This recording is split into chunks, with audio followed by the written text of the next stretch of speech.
Hello everyone. Today we are gonna travel through the life of Donald Trump, the President of United States. I recommend you to lie on your mattress in a comfortable position for a deep sleep. I request you to subscribe our channel for further videos. Without any delay, let's dive into the biography.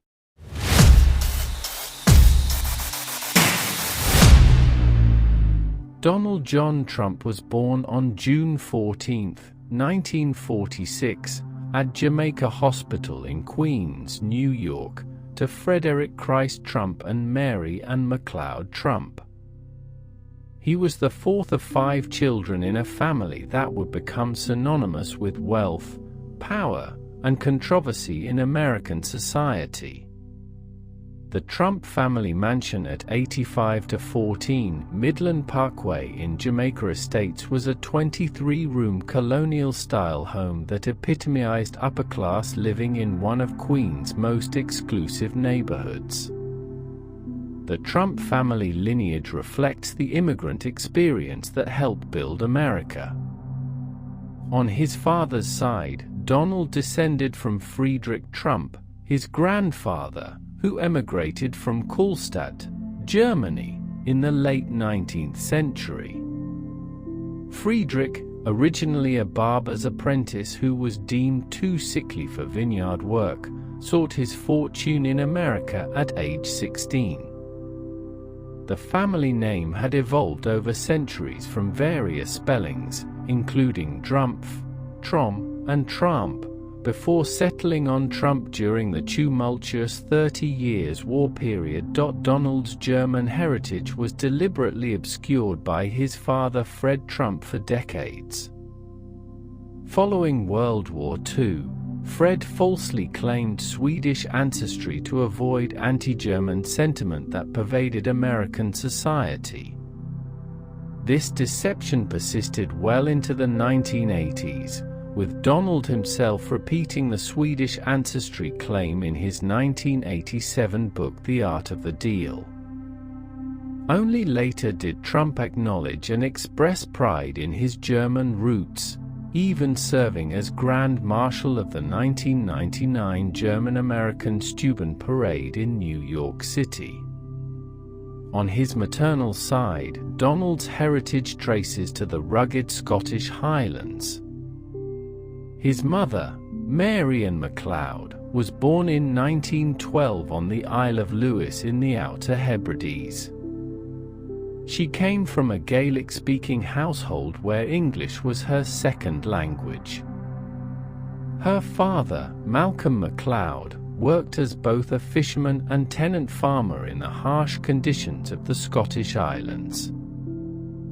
Mary was the youngest of 10 children and left her homeland at age 18 in 1930, sailing on the RMS Transylvania from Glasgow to seek opportunities in America.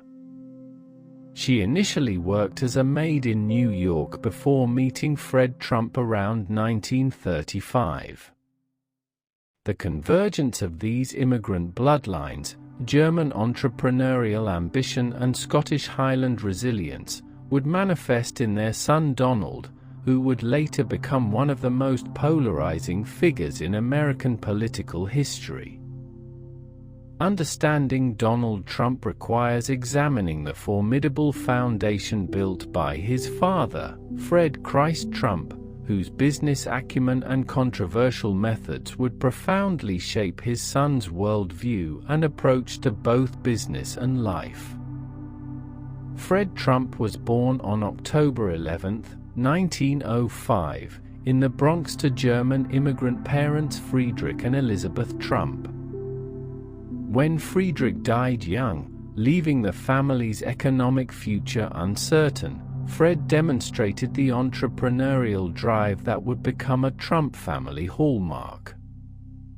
Fred's rise in real estate began during the Great Depression, when he recognized that government-subsidized housing represented a lucrative opportunity.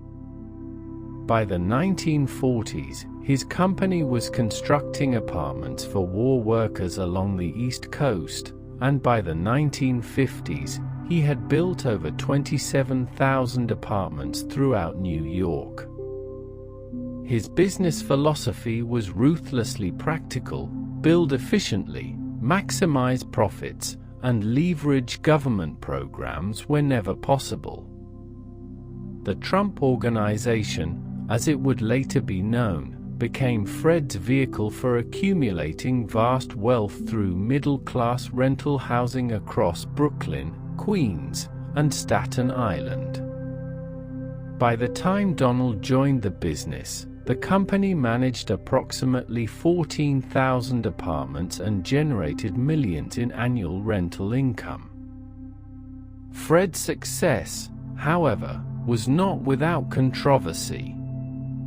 He faced investigation by a U.S. Senate committee in 1954 for profiteering, and again by New York State in 1966 for questionable business practices. Most significantly, in 1973, Fred and Donald Trump were sued by the U.S. Justice Department Civil Rights Division for allegedly discriminating against black rental applicants. This early legal challenge would foreshadow the racial controversies that would follow Donald throughout his career. The Trumps ultimately settled the case without admitting wrongdoing, but the incident established a pattern of legal battles that would become a defining characteristic of the Trump business empire. Fred's relationship with Donald was complex and formative.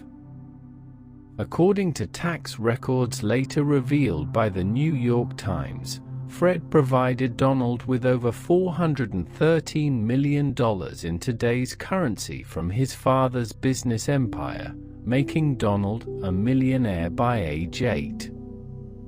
This financial support continued throughout Donald's life, including over $60.7 million in loans that were largely never repaid.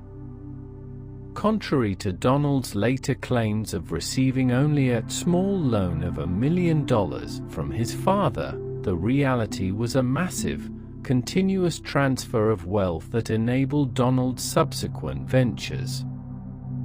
Fred's influence extended beyond mere financial support. He taught Donald the importance of projecting strength, controlling narratives, and never admitting weakness. According to Trump Construction Vice President Barbara Ress, Fred would seat business guests in off-balance chairs and advise Donald to arrange his office so that adversaries would be forced to face the sun, psychological tactics designed to gain advantage in negotiations. These lessons in dominance and manipulation would become signature elements of Donald's later business and political style. Donald Trump's childhood in Jamaica Estates was marked by a constant tension between privilege and rebellion, a dynamic that would ultimately lead to a pivotal decision that shaped his character. The young Donald was, by his own admission, mostly interested in creating mischief. His behavioral problems included throwing erasers at teachers and general defiance of authority. His parents, particularly his disciplinarian father Fred, grew increasingly concerned about their son's rebellious streak and its potential impact on his future. At age 13, in 1959, Donald was sent to the New York Military Academy, NYMA, in Cornwall, New York, roughly an hour north of New York City. This decision represented Fred Trump's belief that military discipline could channel his son's aggressive tendencies in a more productive direction. The Academy, founded in 1889, operated on principles of military discipline, academic excellence, and character development. For a wealthy Manhattan teenager accustomed to the privileges of Jamaica Estates, the transition was jarring. At NYMA, Trump initially struggled with basic military requirements, he didn't know how to make a bed or shine shoes.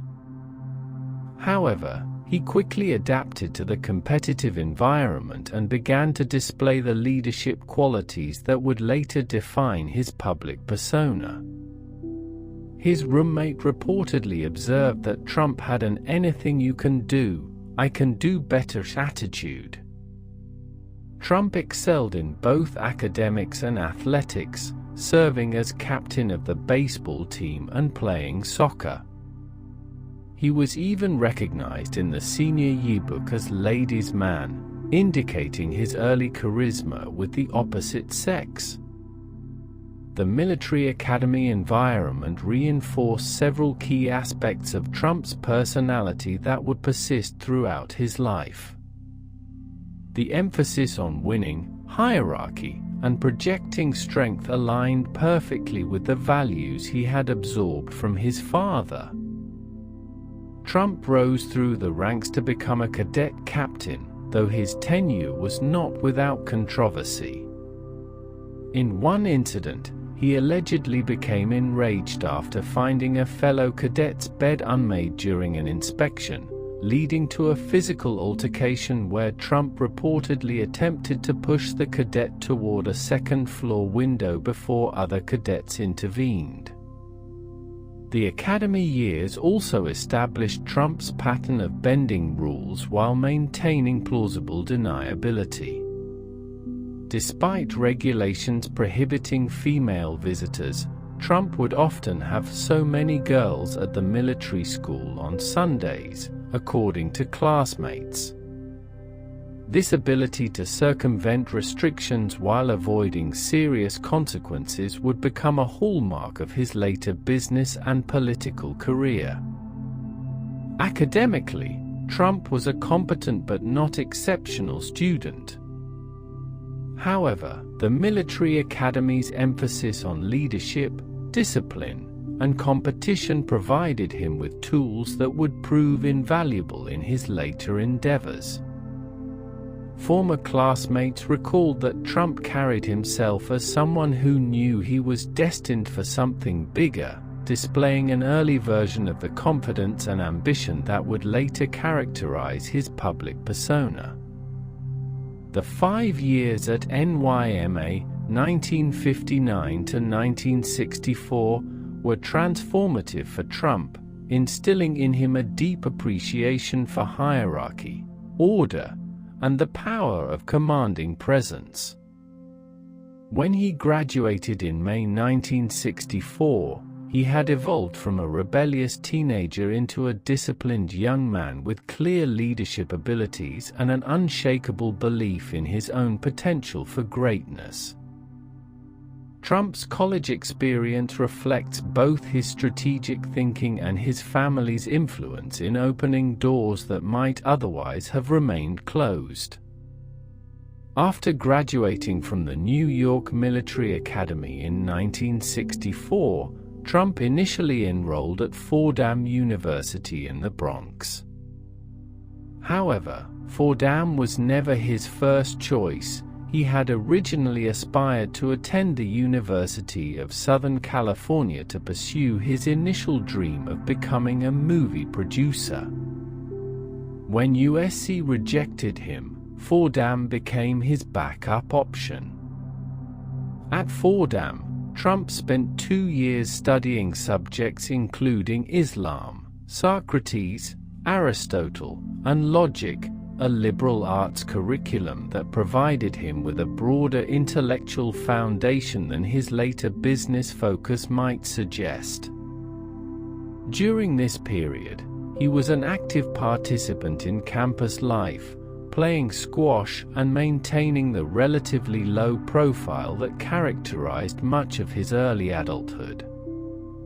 According to the Fordham College Alumni Association, Trump did not leave significant footprints at the university, though he was remembered as being athletic and intelligent. Trump's strategic thinking became evident in his decision to transfer to the University of Pennsylvania's Wharton School of Finance and Commerce after his sophomore year. This move was facilitated by family connections, specifically a phone call from his older brother Fred Trump Jr. to James Nolan, a family friend who served as an admissions official at Penn. Nolan later recalled the conversation. "He called me and said, 'You remember my brother Donald?' Which I didn't. He said, 'He's at Fordham and he would like to transfer to Wharton. Will you interview him?' The interview process, conducted by Nolan, provides insight into Trump's early persona. Donald arrived accompanied by his father Fred Sr., who attempted to ingratiate himself with the admissions officer. Nolan remembered giving Trump a rating that was decent enough to support his candidacy, though he later noted, "I certainly was not struck by any sense that I'm sitting before a genius. Certainly not a super genius." However, gaining admission to Wharton in the mid-1960s was significantly easier than it would later become. The school accepted more than half of its applicants, and transfer students had an even higher acceptance rate. Trump's time at Wharton coincided with significant social and political upheaval in America, including the escalation of the Vietnam War. While at college, Trump received for educational deferments that kept him out of military service. In 1968, just before graduation, he received a medical deferment for bone spurs in his heels, a diagnosis that has since been the subject of considerable controversy. According to later reporting by the New York Times, this medical exemption may have been arranged as a favor by a Queens podiatrist who rented office space from Fred Trump. The bone spur diagnosis was particularly convenient timing for someone who had spent 5 years in military academy and had passed a physical examination just 2 years earlier. Trump himself has given conflicting accounts of the condition, sometimes claiming it eventually healed on its own without surgery. In 2019, his former lawyer Michael Cohen testified that Trump had admitted to him that the medical deferment was fabricated, telling Cohen, "You think I'm stupid, I wasn't going to Vietnam." Trump graduated from Wharton in May 1968 with a Bachelor of Science in Economics. The graduation ceremony on May 20, 1968, at Philadelphia's Civic Center marked what Trump would later call the real beginning of his career. As he told the Boston Globe in 2015, "You know, I wasn't Trump then, you understand. I was Trump but I wasn't Trump."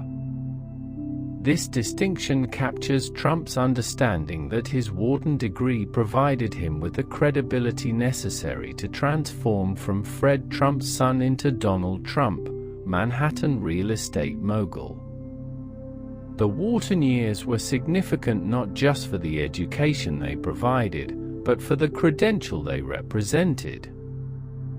Throughout his later career, Trump would repeatedly invoke his Wharton degree as evidence of his intelligence and business acumen.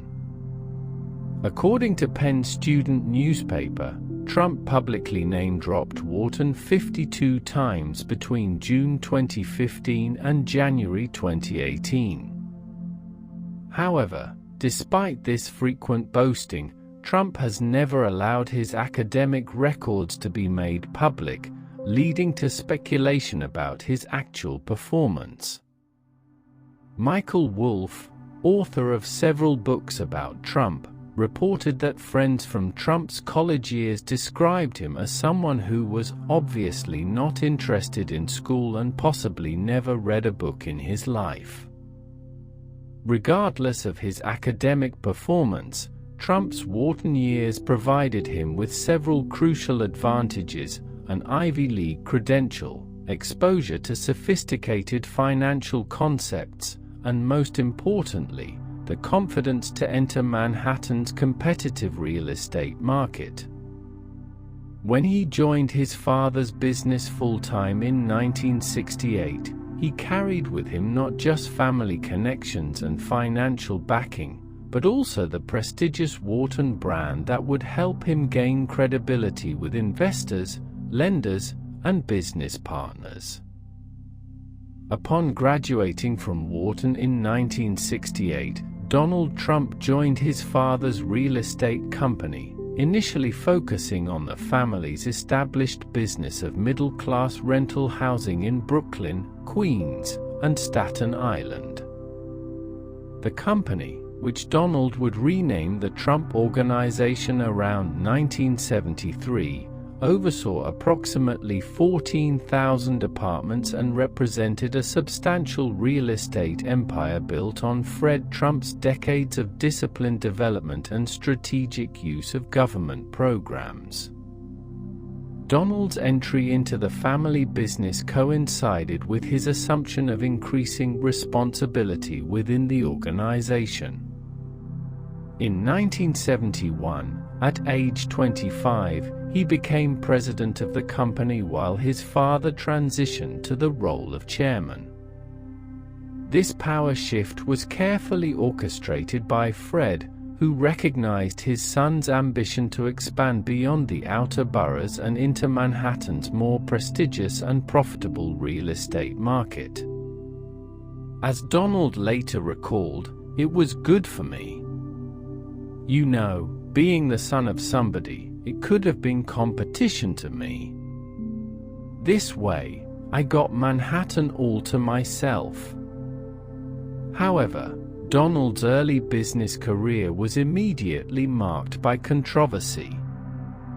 In 1973, just as he was consolidating control over the Trump Organization, the company faced a major crisis when the U.S. Justice Department Civil Rights Division filed a lawsuit alleging that the Trumps discriminated against African American rental applicants.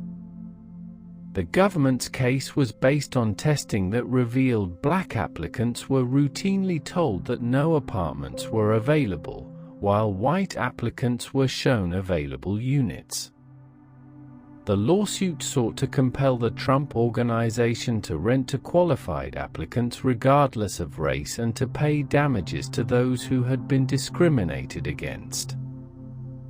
The Trumps' response to this lawsuit revealed the aggressive legal strategy that would characterize Donald's approach to business conflicts throughout his career.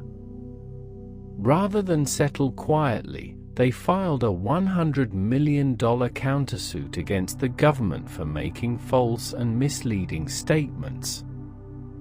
Donald, displaying the media savvy that would later make him a household name, held a press conference at the New York Hilton to announce the countersuit, declaring it outrageous that the government would make such accusations against his family's business. Despite their initial defiance, the Trumps ultimately settled the case in 1975 without admitting wrongdoing.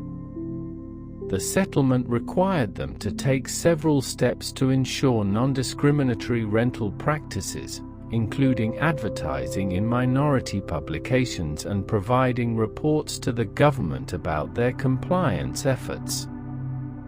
However, the settlement did not require them to pay damages to victims of discrimination, and the Trumps continued to maintain their innocence. The discrimination lawsuit provided Donald with several important lessons that would shape his future business and political career. First, he learned the power of aggressive counterattack when faced with allegations, a strategy he would employ repeatedly throughout his life. Second, he discovered that controversial publicity, even negative publicity, could enhance rather than damage his public profile. The lawsuit made Donald Trump's name appear in major newspapers for the first time, beginning his lifelong relationship with the media. During this early period, Donald also began developing the networking skills and political connections that would prove crucial to his later success.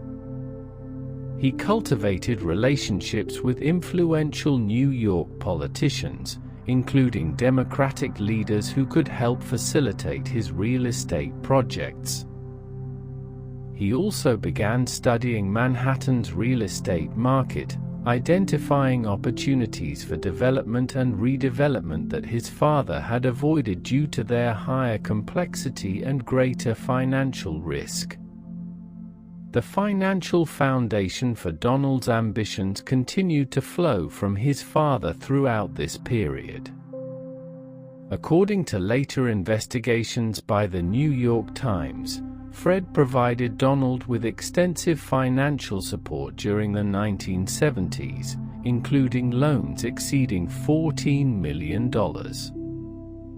This support was structured in ways designed to minimize tax obligations, often involving complex business arrangements that allowed Fred to transfer wealth to his son while maintaining the fiction that Donald was building his empire independently.